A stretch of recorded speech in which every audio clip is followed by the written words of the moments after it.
Proteins के 4 तरीके के स्ट्रक्चर्स होते हैं और सबसे ज्यादा कॉम्प्लिकेटेड होता है क्वाटरनरी स्ट्रक्चर, जो कि थोड़ा सा टिपिकल है। आज सारी की सारी कंफ्यूजन्स दूर करेंगे। आज पढ़ेंगे structural classification of protein. Hello everyone, मेरा नाम अपराजिता है। तो चलिए शुरू करते हैं। Every protein in its native state has a unique 3 dimensional structure.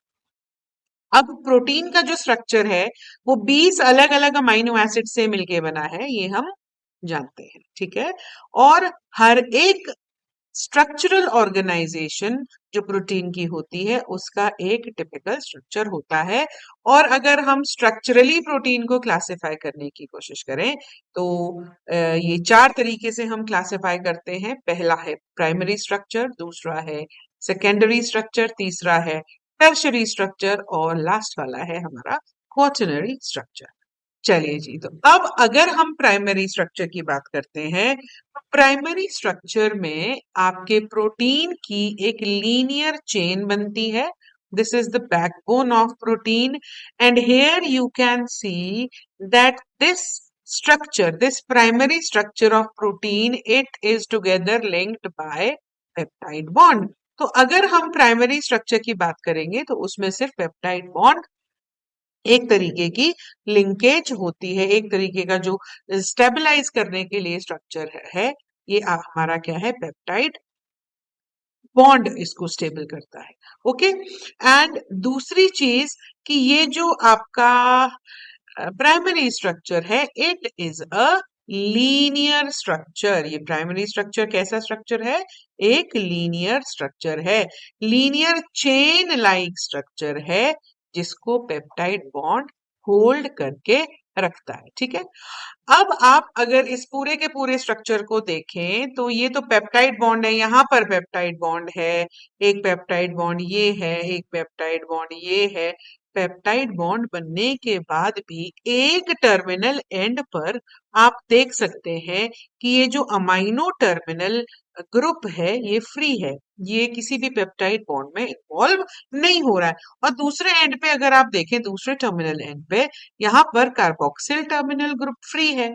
तो जिस एंड पर अमाइनो टर्मिनल ग्रुप फ्री है उसको हम बोलते हैं एंड टर्मिनल एंड। और जहां पर कार्बोक्सिल टर्मिनल ग्रुप फ्री है उस ग्रुप को, उस पॉइंट को हम कहते हैं सी टर्मिनल एंड। उस एंड को हम कहते हैं C terminal end. So yes, we can say that in a primary structure of protein there is one free N terminal end and one free C terminal and.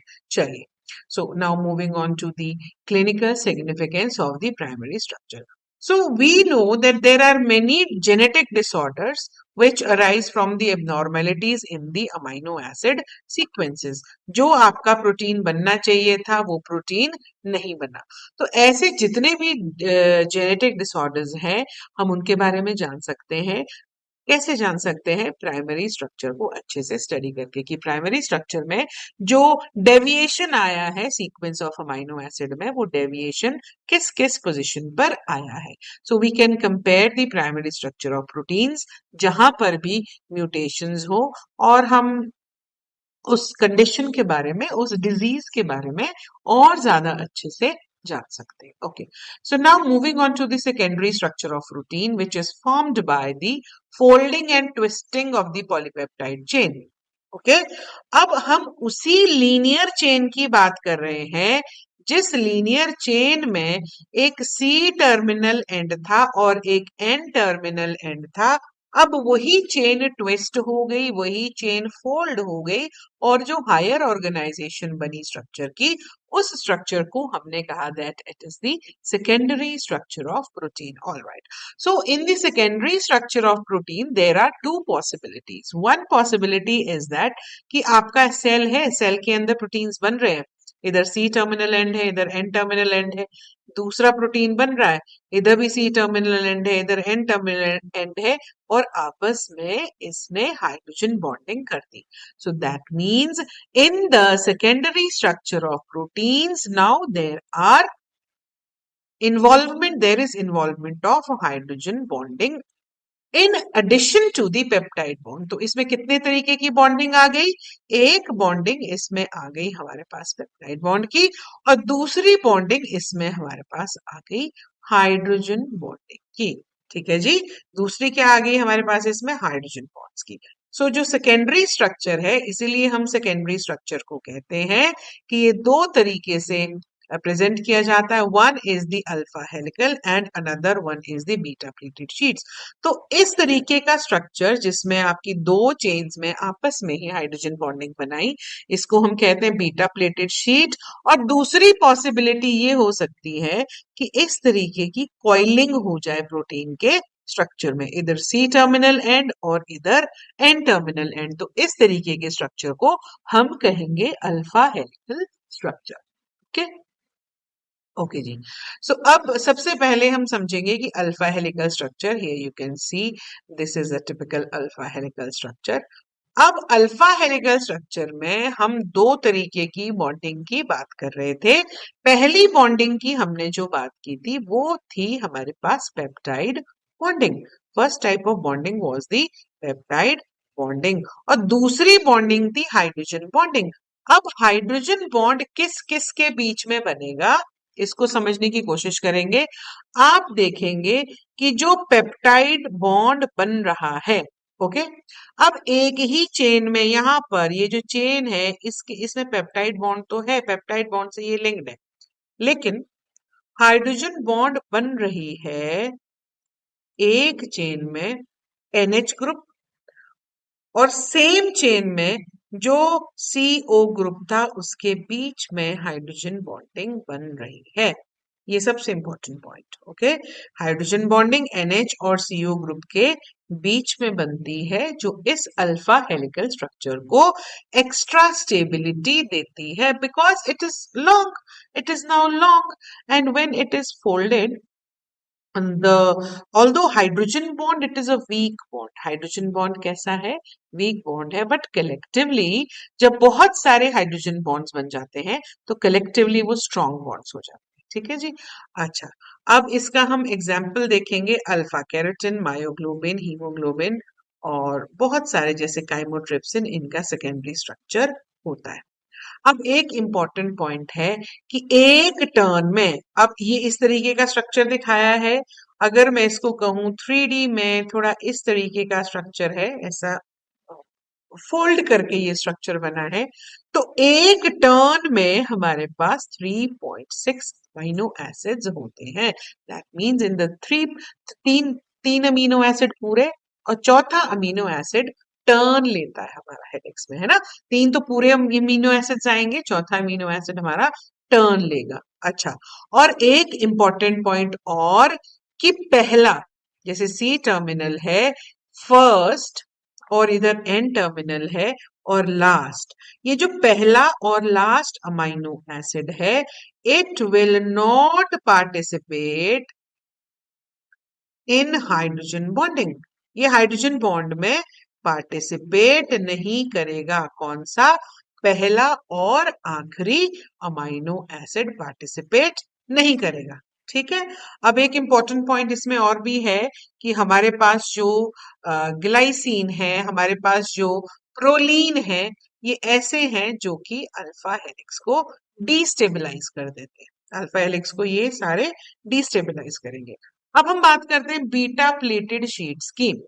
इसी secondary structure में beta pleated sheet है।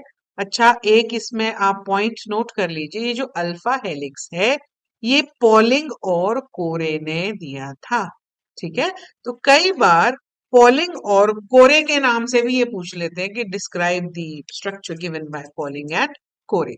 Okay, so beta plated sheets, अब जैसे मैंने कहा कि हमारे पास एक प्राइमरी स्ट्रक्चर है, दूसरा प्राइमरी स्ट्रक्चर है। If this is forming hydrogen bond with in the to chains, तो एक ऐसे शीट लाइक स्ट्रक्चर बनेगा जिसको हम बोलते हैं बीटा प्लेटेड शीट्स। ठीक है, अब ये जो बीटा प्लेटेड शीट्स है, ये सबसे पहले तो एक्सटेंडेड स्ट्रक्चर होगा। This structure will not be the coiled structure, this structure is extended structure. Okay, and there are two and more polypeptide chain.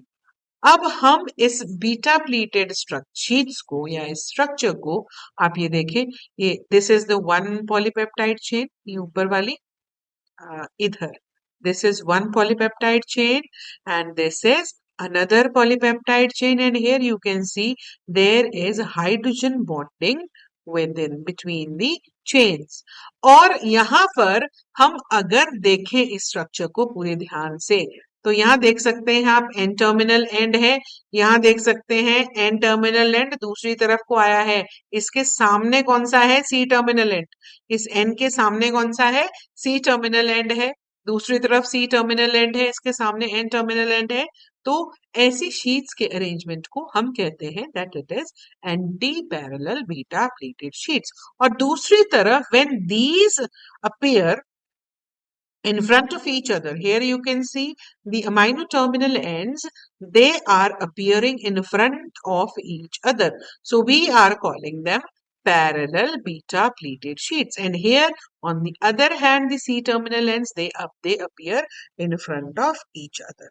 Okay, so hence they are parallel beta pleated sheets. Anti parallel में आमने सामने दूसरे terminal ends आएंगे, सी के सामने N आ जाएगा, N के सामने सी आ जाएगा, बट पैरेलल में एन एन एक तरफ को रहेंगे, सी सी एक तरफ को रहेंगे।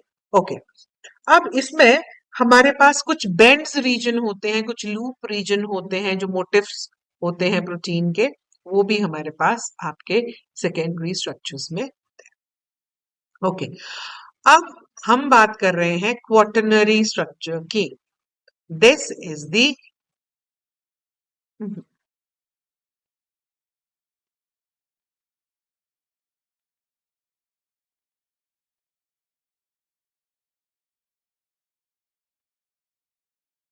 okay. So now talking about the tertiary structure of protein. Talking about the tertiary structure of protein. So this tertiary structure. Now in secondary structure, अब हम जो secondary structure को और fold करेंगे, इसका एक ball जैसा structure बनाएंगे, जैसे ऊन का गोला होता है ना, थी तो लीनियर चेन से आपका ट्विस्ट और बेंड करके सेकेंडरी स्ट्रक्चर बना, फिर उसको फर्दर हमने उसको जैसे ऊन के गोले को हम बनाते हैं, जो पुराने टाइम में निटिंग करते थे लोग, अब तो निटिंग छूट चुकी है ना, तो उस तरीके का जो स्ट्रक्चर हमारे पास आता है that is the tertiary structure of protein. And the amino acid residues जो इसमें बहुत दूर थे, वो भी ट्विस्टिंग से एकदम पास में आ गए। आप इमेजिन करना, जैसे मैं ये ले लेती हूँ, माउस का एक सिरा ले लेती हूँ, ये इस तरीके से बेंड करके हमारे पास जो स्ट्रक्चर बना, ये स्ट्रक्चर बना हमारे पास सेकेंडरी स्ट्रक्चर। और फर्दर इसको अगर इस पूरे के पूरे स्ट्रक्चर को फर्दर मैं फोल्ड करूं, तो वो हमारे पास है सेकेंडरी स्ट्रक्चर, लेकिन इससे दूर वाले ग्रुप्स भी पास आ गए। वो सेकेंडरी स्ट्रक्चर जब बार बार ट्विस्ट होता है, फोल्ड होता है, तो उसको हम कह देते हैं टर्शरी स्ट्रक्चर। और ऐसे स्ट्रक्चर ज्यादातर किसके होते हैं, एंजाइम्स के होते हैं। और इस ट्विस्टिंग से, इस बेंडिंग से, इस फोल्डिंग से एंजाइम की एक्टिव साइट फॉर्म होती है ना जी।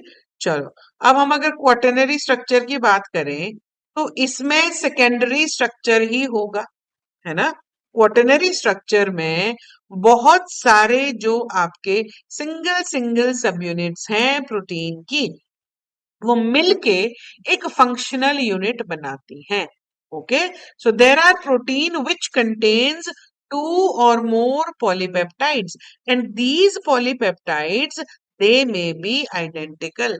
देखो, बहुत एक इसमें डिस्क्रिमिनेशन है between tertiary and quaternary structure, कि टर्शरी स्ट्रक्चर किससे बना है, सेकेंडरी स्ट्रक्चर की फोल्डिंग से, ट्विस्टिंग से।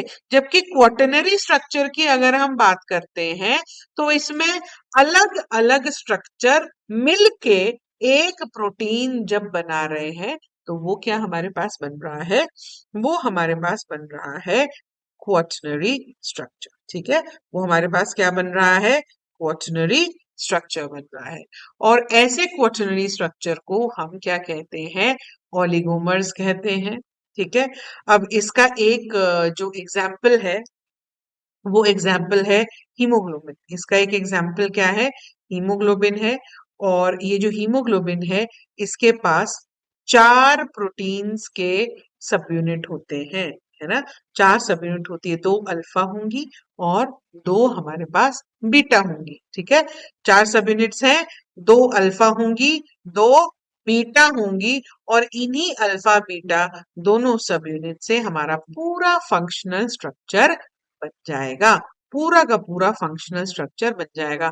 तो ये आइडेंटिकल भी हो सकती है सब यूनिट्स, नॉन आइडेंटिकल भी हो सकती है, लेकिन इंडिविजुअल प्रोटीन की सब यूनिट्स है जब मिलके काम कर रही हैं, एक टेट्रामर बना रही हैं, so we say that this is the quaternary structure of protein. So hope this lecture is useful, and if you want lecture on any other topic, please comment down.